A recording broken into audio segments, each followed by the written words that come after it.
Introducing Carvana Value Tracker, where you can track your car's value over time and learn what's driving it. It might make you excited. Whoa, didn't know my car was valued this high. It might make you nervous. Uh-oh, market's flooded. My car's value just dipped 2.3%. It might make you optimistic. Our low mileage is paying off. Our value's up. And it might make you realistic. Car prices haven't gone up in a couple weeks. Maybe it's time to sell. But it will definitely make you an expert on your car's value. Carvana Value Tracker. Visit Carvana.com to start tracking your car's value today. For your enjoyment, Wrigley Spearmint Chewing Gum presents from Hollywood Edmund O'Brien as Johnny Dollar. Good evening. This is Mr. Snell, secretary. Oh, sure. Hi. I was unable to reach Mr. Snell before he left for the West Coast, but he asked me to outline the case to you and hoped you'd follow him out there. It's quite serious. Oh? What is it? Our company has been carrying the policies on a line of pleasure boats for a West Coast sales agency, the Aerocraft Cruisers. Within the past 2 weeks, 3 of them have sunk, with no survivors. Bad risks. Yes. There's a liability clause. Next of kin in each case is bringing suit for nearly $1 million.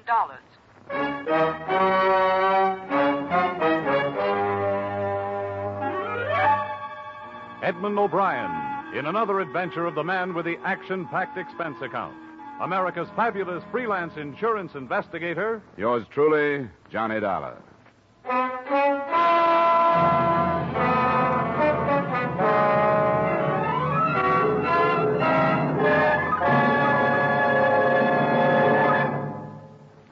To make every day more enjoyable, treat yourself often to refreshing, delicious Wrigley Spearmint Chewing Gum. Here's a taste treat you can enjoy indoors, outdoors, at work, or at play. The cool, long-lasting mint flavor refreshes you. The smooth, steady chewing helps keep you fresh and alert. Adds enjoyment to whatever you're doing. Wrigley Spearmint Chewing Gum. Healthful, refreshing, delicious.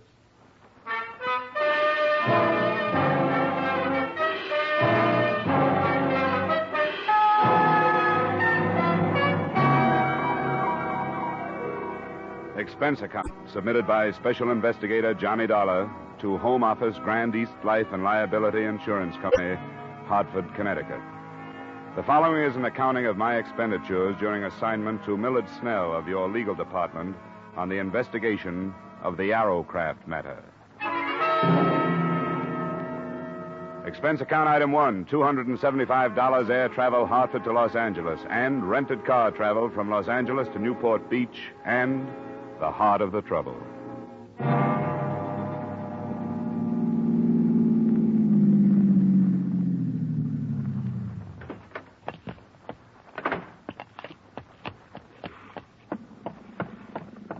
Snell?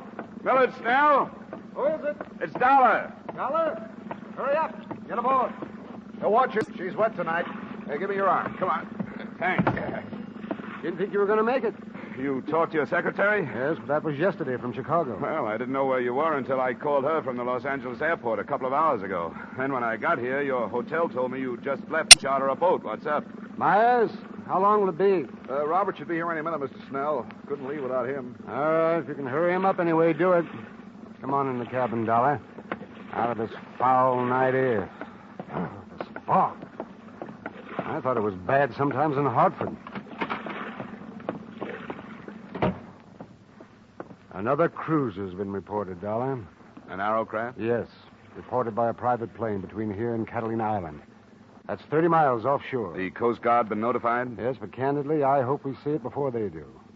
Find out what we insured, if we can find it in this fog. Find it? You mean this one is still afloat? Before dark, yes, barely afloat. Robert, hurry, get aboard. Ah, there he is, the navigator we've been waiting for. I hope he's sober. Tell me, what have you learned so far? What makes them sink? I don't know. The sales agent, Fred Crocker, you'll meet him, swears by Aerocraft. Says they're one of the best hulls afloat. Yeah, but the fact remains they've been sinking. And a tragic fact, too. The loss of life so far has been horrible. 3 28-foot boats, 11 fatalities. No trace of the cruisers, even. But a life ring or two. Must have been deep water, then. What about bodies? 7 have been recovered and 4 still missing. Ah, we're getting started.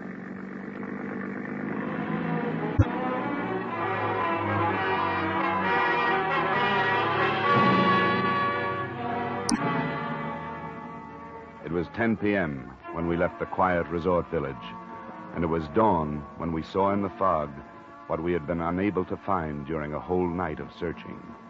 The Arrowcraft, without sign of life, was almost entirely awash, bow down in the channel swell.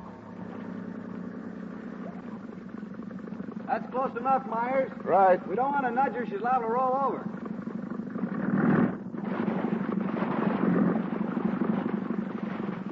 Well, here we are, but there's nothing we can do about her. How she stays up is beyond me.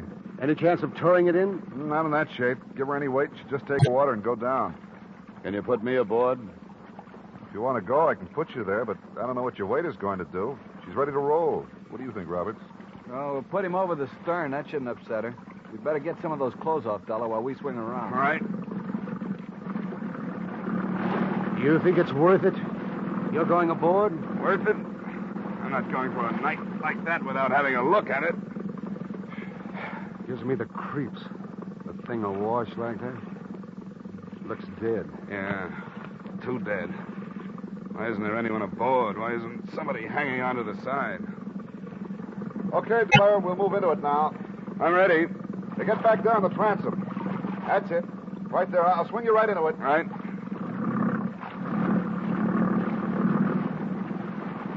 There you are. Go ahead. Okay. Hey, get off the gunwale. And stay amidships. Don't get to either side.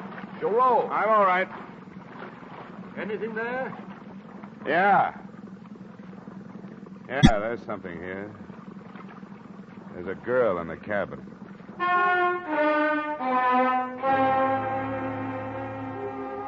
Her body floated face down in the flooded cabin, held in there by the narrowness of the passageway.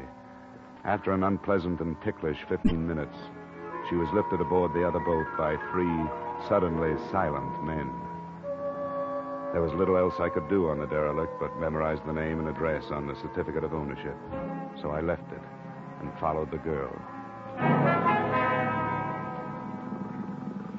I didn't bargain for this, Dollar. It doesn't bother me to read about 11 of them, but this girl, why, she can't be over 18. Yeah, I noticed. You know, if it was a guy, it wouldn't hit so hard. But a kid like this, beautiful. Myers, Yes, sir? have you radioed in about this? I waited to find out whether you want to stand by the boat or not. No. We'll start right back.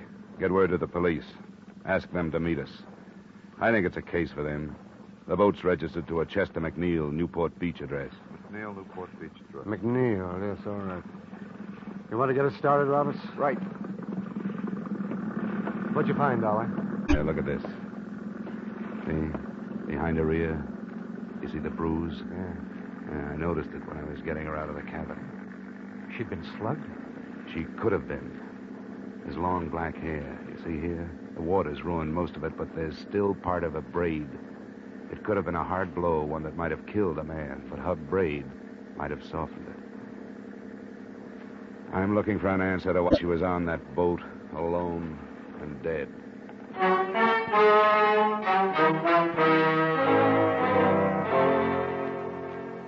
It was an answer I never did actually find and prove, because in the final analysis, the death of this beautiful, dark-haired girl was no more important than any of the rest of them. She was taken to the county morgue, and after making my formal statement to the police and giving them my informal theories, I followed her there. Now, I take it that the deceased is not a personal friend of yours. That's right, Dr. Sane. I'm an insurance investigator. I'm in Southern California because a number of people have died in the sinkings of some insured pleasure boats. Oh, yes, the Aerocraft? Yes. And the death of this girl has become important to me. What's her name? Caruso, Antonia Caruso. She was identified by her mother. Antonia. Are you planning an autopsy? Why do you ask? I wonder if you noticed a bruise behind her right ear. Yes, I reported it. You're an observant fellow. Dr. Sane, you must have examined some of the other bodies from these sinkings. Were there any indications of violence on them? If there were, I was unable to discover them. The period of immersion in other cases, you must understand, was much longer than in the Caruso case. Water makes it difficult. Why do you ask? Well, the rest of the sinkings, the boats themselves have been blamed. But after today, it seems to me there's a possibility that something else has caused them, at least this one. The contusions? Yes. There were 2 other people on that boat, the owner, Chester McNeil, and his father. But the girl's body was the only one aboard. Why? I didn't know the particulars. I think the girl wore braids, Doctor. If she did, could she have survived a blow that would have killed the 2 men? Protection? Well, location of the wound would bear you out behind the ear. Could she have been knocked unconscious, been thrown overboard, and then recovered enough to get back on? Could this have happened to the girl? Are you suggesting homicide, Mr. Dollar? I'm not sure. Then I'm not sure why perfectly good boats start sinking without survivors, either. They have to make autopsy examination to determine the degree of concussion. Well, that's why I asked. Are you going to perform one? In the state of California, Mr. Dollar, except in cases of unquestionable criminal acts, autopsy is allowed upon only permission of the next of kin. Now, this contusion, well, it could have been sustained so many ways. Yes, I know. Matter of fact, arrangements have already been made to move the body to a private establishment. Oh. Could you give me her mother's address? Why, yes, I suppose so. But I'd be doing no more than saving you a search of the phone book.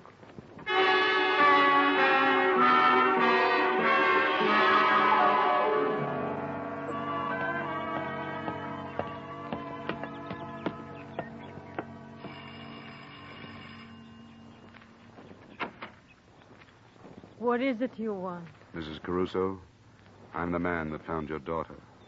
Oh. Then why have you come here? You should know my grief. I do, Mrs. Caruso, but I'd like to talk with you if I could. What is there to say? I don't want to see you. There is no room for sympathy. I didn't know anything about your daughter, but I'd like to. I'd like to hear about her. Why do you do this? Because I don't think her death was accidental. Oh, go away. Why do you say this? My girl, she never did no wrong. I didn't mean that, Mrs. Caruso. Please, may I come in? All right. It's my house. I'm sorry. It's not cared for. There have been so many things today. Well, I won't stay long. She was a good girl. She was going to marry Chester. His father was with them. She was going to marry Chester. Oh, we hoped it so much, Antonia and me, that it would be a good marriage. Mrs. Caruso. We always dreamed. We were good people, only poor. We give everything so Antonia will be better. She was so beautiful. She was going to marry Chester. I'm sorry to bother you at a time like this. Now, she's gone. I saw her. I saw her, too. And I want to learn why she's gone. Now, Mrs. Caruso, is there any reason that you can think of why there should have been trouble on this trip in the McNeil boat? Oh, no. They go many times. They love the boat. They go many times, always with his father to take care of them. He loved her, too. My daughter, he called her. She was going to marry his Chester. Be so happy. Please, Mrs. Caruso. Oh, my Antonia. Antonia. Please, go. You know my grief. Leave my house. Leave my house.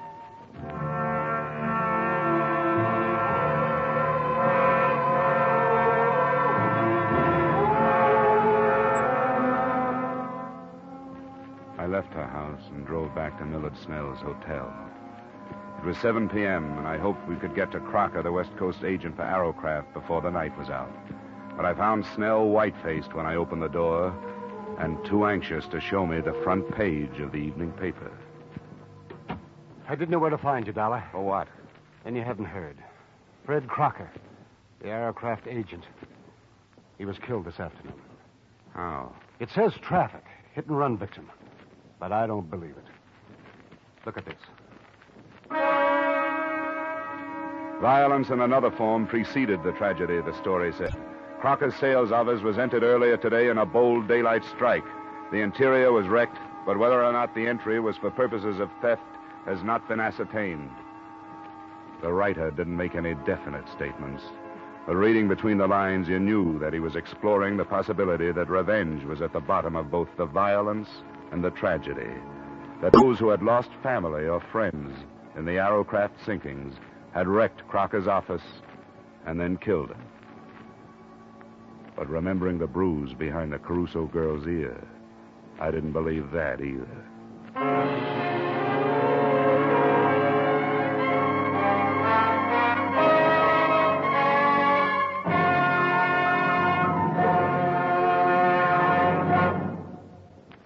To make every day more enjoyable, treat yourself often to refreshing, delicious Wrigley's Spearmint Chewing Gum. The lively, full-bodied real mint flavor cools your mouth, moistens your throat, freshens your taste. And the chewing itself gives you a little lift, helps you keep going at your best. So for real chewing enjoyment that's refreshing and long-lasting, always keep Wrigley's Spearmint Chewing Gum handy. Healthful, delicious, Wrigley's Spearmint Gum will make every day more enjoyable. And now, with our star, Edmund O'Brien, we return you to the second act of yours truly, Johnny Dollar.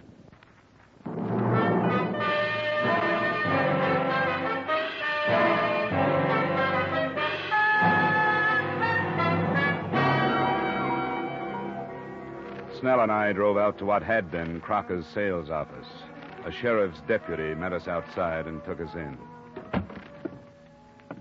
Give you some light if... Oh, there's a switch. Well, not as bad as it could be. At least the drawers aren't dumped. These are from a file cabinet. We'll start here. What are you looking for? Crocker's sales records. Sales records? The names and addresses of all the people who bought Arrowcrafts from him. I don't think we'll find it. I don't get you. We've got a theory. That those boats didn't just sink, that they were boarded, that the people who've been lost were slugged before they were drowned, and that the boats were scuttled. What do you think of it? Why would anybody set out to wreck Arrowcraft? Well, that I don't know. Probably because they're linked to something important. Maybe something or somebody is on an Arrowcraft and somebody else doesn't know which one. Here's the sales folder, Dollar. It's empty, all right. Sure it is. That gives them the location of every Arrowcraft between here and San Diego. Sheriff, nobody has said where Crocker was when this place was entered. They don't know yet. You got a theory? Yeah. That he was here. Yeah, that after the list of names and addresses was taken, he was dragged out of here and killed with a car for the same reason the others have been killed. Because alive, they might have been identifying witnesses. Well, they say everybody's got a right to his own opinion, but that's too crazy for me. Well, I don't blame you. It's too crazy for anybody. Maybe so crazy it'll never be cleared up.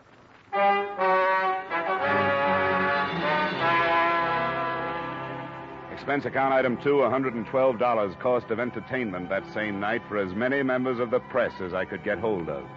They listened to my theory, agreed that it was unbelievable, but worth printing on the grounds of sensationalism. The story made the morning editions, most of the papers slanting it towards warning the Arrowcraft owners listed in Crocker's stolen records.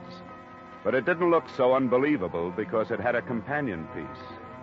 A night watchman at one of the yacht clubs lay near death from gunshot wounds after apprehending a prowler aboard an Arrowcraft. The prowler was being held at the county jail.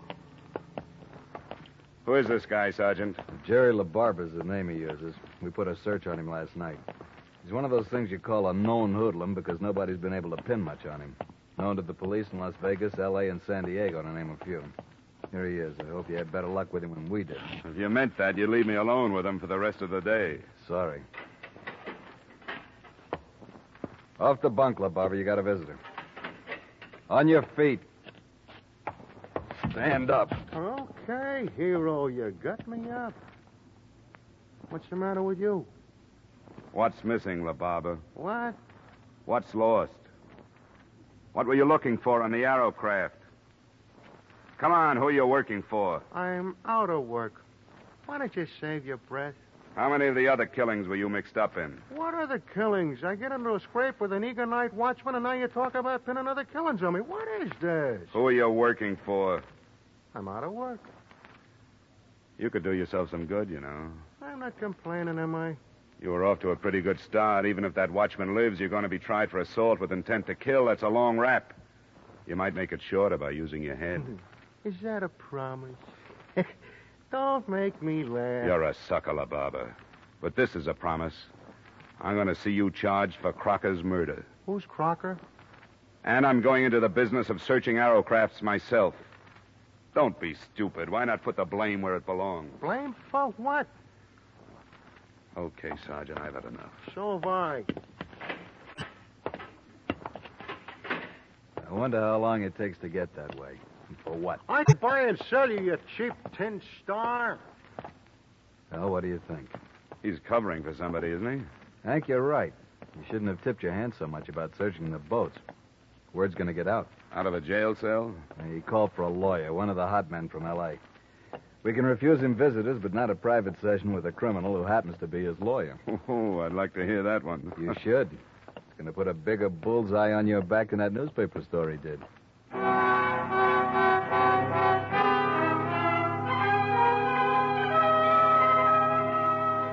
There was no trouble that day and no progress.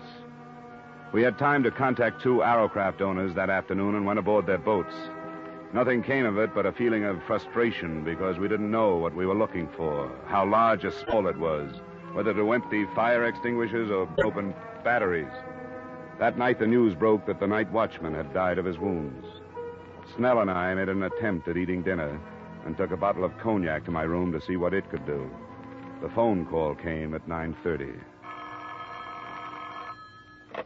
Hello? Hello? Well, this is Dollar speaking. Who's this? I'm in a phone booth, so don't bother trying to trace this call. It's about the boat trouble. All right. What about it? Not over the phone. You have to come up here. Where do I meet you? I've got to be careful. You'll know why when I talk to you. You have to come alone. What else? There's a place called Leeds Bar. It's on Long Beach Boulevard, 3 blocks up from the beach. You'll see the sign. I'll find it. You can make it in an hour.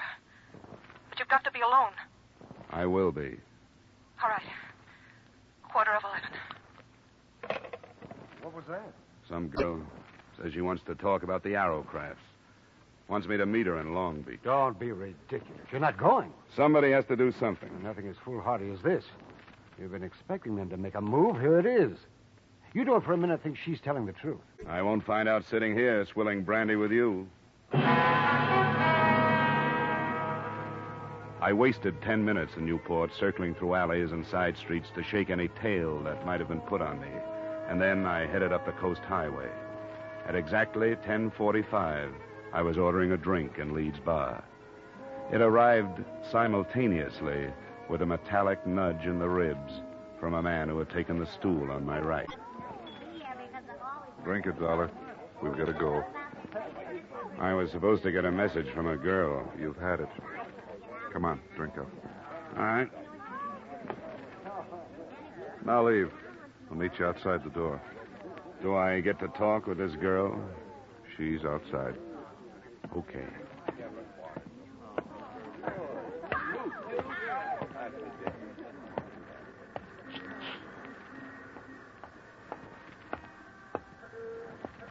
This way.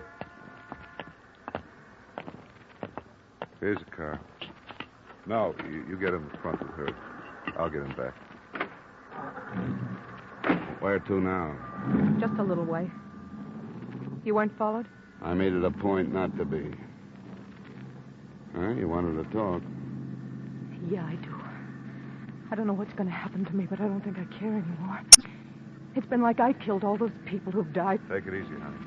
You mean their deaths are your fault? Sort of, yeah. I mean, I could have stopped it, but I was afraid to because one of his men would have killed me. And I thought he'd stop me for this. He? Who do you mean? Hey, watch what you're going. You better stop, Gwen. This is as good a place as any. Yeah.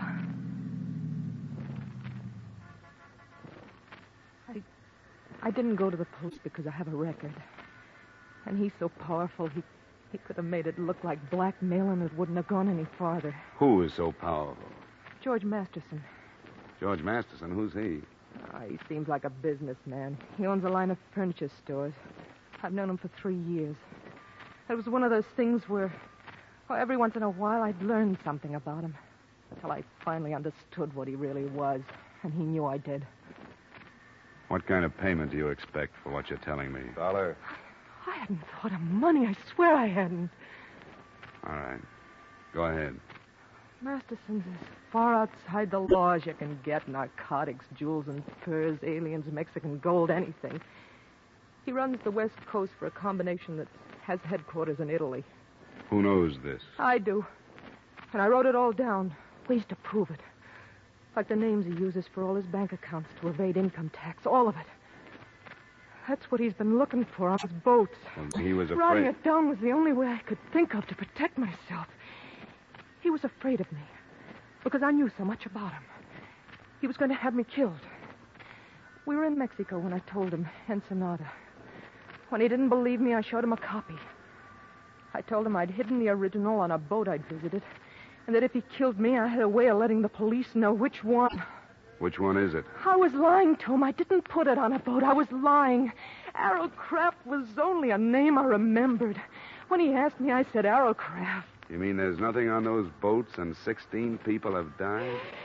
I know. I know I was wrong. I should have. But when you're scared, you only think of yourself. Don't, Gwen, honey. You'll be all right. This paper you say you wrote, where is it? I have it here. I want you to take it. All right, get out, Dollar. I want to take her home.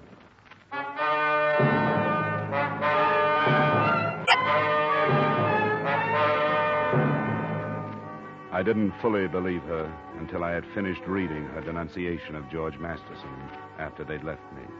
But by the end of it, I knew that in my hands was the hottest document in California. I knew that hundreds of rotten lives could be crumbled and millions of dollars in criminal traffic could be stopped. And it did away with the possibility of any suit against Arrowcraft or your company. But it wasn't enough. I should have gone to the authorities with it then. Instead, I took a room for the night and mailed it to the FBI in the morning. Then I went after Masterson. I found him in a plush office in one of his furniture stores. Here. Just a moment, sir. You can't go in. Miss Masterson. What's the meaning of this? You're announced before you get in here. Not this morning, Masterson. I'm sorry, sir. Get somebody to throw this man out. What's the matter with you? Who are you? Johnny Dollar, working on the Arrowcraft sinkings. Gwen Thomas. I've read her statement. I don't know what you're talking about. About 16 deaths. The FBI can have you for the rest. But I want you for those 16 deaths. Get away from me. Get away from you! Stay away from me. Get up! Oh, listen to me.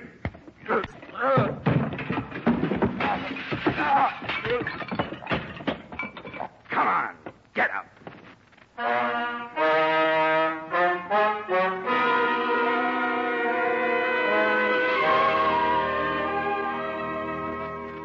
As far as I was concerned, that was it.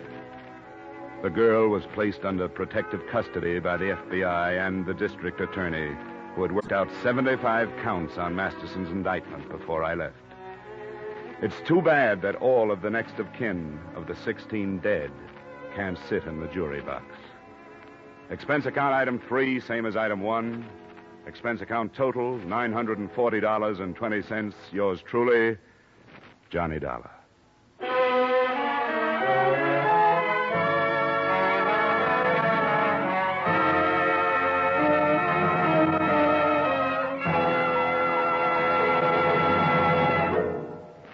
Remember, friends, to make every day more enjoyable, treat yourself often to refreshing, delicious Wrigley Spearmint Chewing Gum.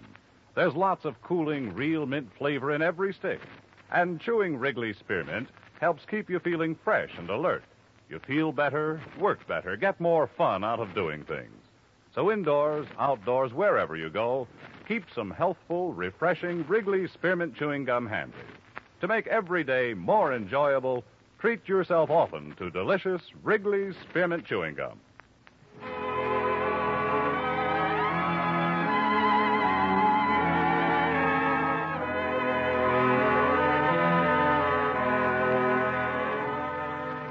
Yours truly, Johnny Dollar, stars Edmund O'Brien in the title role and is written by Gil Dowd and David Ellis, with music composed and conducted by Leith Stevens. Edmund O'Brien can soon be seen starring in the Columbia Pictures production 711 Ocean Drive. Featured in tonight's cast were Gene Bates, Howard McNear, Clayton Post, Harry Bartell, Hy Averback, John McIntyre, and Jeanette Nolan.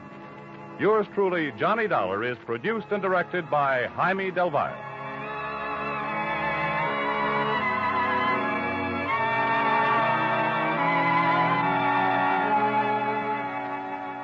The makers of Wrigley Spearmint Chewing Gum invite you to join us next week at this same time when, from Hollywood, Edmund O'Brien returns in another adventure of... Yours truly, Johnny Dollar.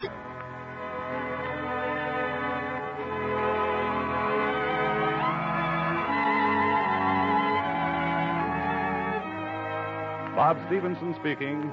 This is CBS, the Columbia Broadcasting System.